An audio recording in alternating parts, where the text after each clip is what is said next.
भारत में हर वर्ष 26 जनवरी यानी गणतंत्र दिवस को बड़े ही उत्साह के साथ मनाया जाता है।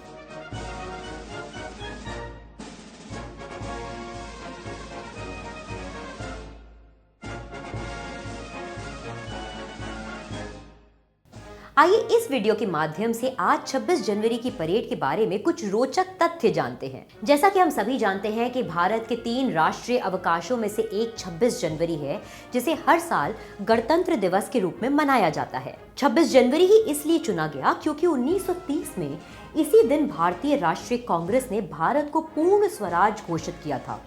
1950 से इसी दिन भारतीय संविधान को लागू किया गया और भारत के पहले राष्ट्रपति डॉक्टर राजेंद्र प्रसाद ने गवर्नमेंट हाउस में राष्ट्रपति पद की शपथ ली थी। 26 जनवरी की परेड का आयोजन नई दिल्ली स्थित राजपथ में किया जाता है। लेकिन क्या आपको पता है कि 1950 से 1954 ईस्वी तक परेड का स्थल राजपथ नहीं था। इन वर्षों के दौरान 26 जनवरी की परेड का आयोजन क्रमशः इरविन स्टेडियम, किंग्सवे, रामलीला मैदान और लाल किला में आयोजित किया जाता था। हर साल 26 जनवरी की परेड के दौरान किसी न किसी देश के प्रधानमंत्री, राष्ट्रपति या शासक को मुख्य अतिथि के रूप में बुलाया जाता है। 26 जनवरी 1950 को आयोजित पहले परेड में मुख्य अतिथि के रूप में इंडोनेशिया के राष्ट्रपति डॉक्टर सुकर्णो को आमंत्रित किया गया था। 26 जनवरी की परेड की शुरुआत राष्ट्रपति के आगमन के साथ होती है। सबसे पहले राष्ट्रपति के घुड़सवार अंगरक्षकों के द्वारा तिरंगे को सलामी दी जाती है। उसी समय राष्ट्रगान बजाया जाता है। इस दौरान राष्ट्रपति को 21 तोपों की सलामी दिए जाने की प्रथा है। 21 तोपों की ये सलामी 21 बंदूकों से नहीं बल्कि भारतीय सेना की 7 तोपों से की जाती है, जिन्हें 25 पाउंडर्स कहा जाता है।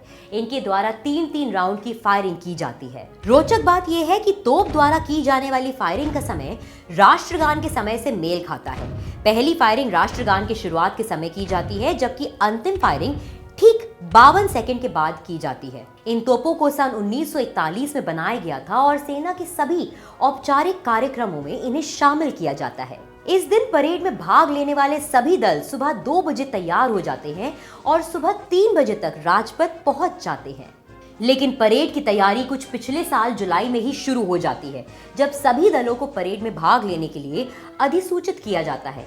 अगस्त तक वे अपने संबंधित रेजिमेंट केंद्रों पर परेड का अभ्यास करते हैं और दिसंबर में दिल्ली आते हैं। परेड में शामिल होने वाले टैंकों और बख्तरबंद गाड़ियों तथा भारत की सामरिक शक्ति को प्रदर्शित करने वाले अत्याधुनिक उपकरणों के लिए इंडिया गेट परिसर के भीतर एक विशेष शिविर बनाया जाता है। प्रत्येक हथियार की जांच एवं रंग रोगन का कार्य 10 चरणों में किया जाता है। यहीं आपको बता दें कि 26 जनवरी की परेड के लिए हर दिन अभ्यास के दौरान प्रत्येक दल फुल ड्रेस रिहर्सल में 12 किलोमीटर की दूरी तय करता है, जबकि परेड के दिन प्रत्येक दल 9 किलोमीटर की दूरी तय करता है। पूरे परेड के रास्ते पर जजों को बिठाया जाता है, जो प्रत्येक दल पर 200 मापदंडों के आधार पर बारीकी से नजर रखते हैं, जिसके आधार पर सर्वश्रेष्ठ मार्चिंग दल को पुरस्कृत किया जाता है। परेड में भाग लेने वाले हर सैन्य कर्मी को 4 सुरक्षा जांच क्रम से गुजरना पड़ता है। इसके अलावा उनके द्वारा लाए गए हथियारों की गहन जांच की जाती है, ताकि यह सुनिश्चित हो सके कि उनके हथियारों में कारतूस तो नहीं है। परेड में शामिल सभी झांकियां 5 किलोमीटर प्रति घंटे की गति से चलती हैं, ताकि गणमान्य व्यक्ति इसे अच्छे से देख सके। आपको यह जानकर आश्चर्य होगा कि इन झांकियों के चालक एक छोटी सी खिड़की के माध्यम से वाहनों को चलाते हैं। परेड का सबसे रोचक हिस्सा फ्लाई पास्ट होता है। इस फ्लाई पास्ट की जिम्मेवारी पश्चिमी वायुसेना कमान के पास होती है, जिसमें 41 विमान भाग लेते हैं। परेड में शामिल होने वाले विभिन्न विमान वायुसेना के अलग अलग केंद्रों से उड़ान भरते हैं और तय समय पर राजपथ पहुंच जाते हैं। प्रत्येक गणतंत्र दिवस परेड में गीत अबाइड विद मी, मेरे पास रह, निश्चित रूप से बजाया जाता है, क्योंकि यह महात्मा गांधी का पसंदीदा गीत था। गणतंत्र दिवस समारोह के दौरान भारत रत्न, पद्म भूषण, कीर्ति चक्र, परमवीर चक्र, महावीर चक्र, वीर चक्र जैसे कई राष्ट्रीय पुरस्कारों से सम्मानित किया जाता है।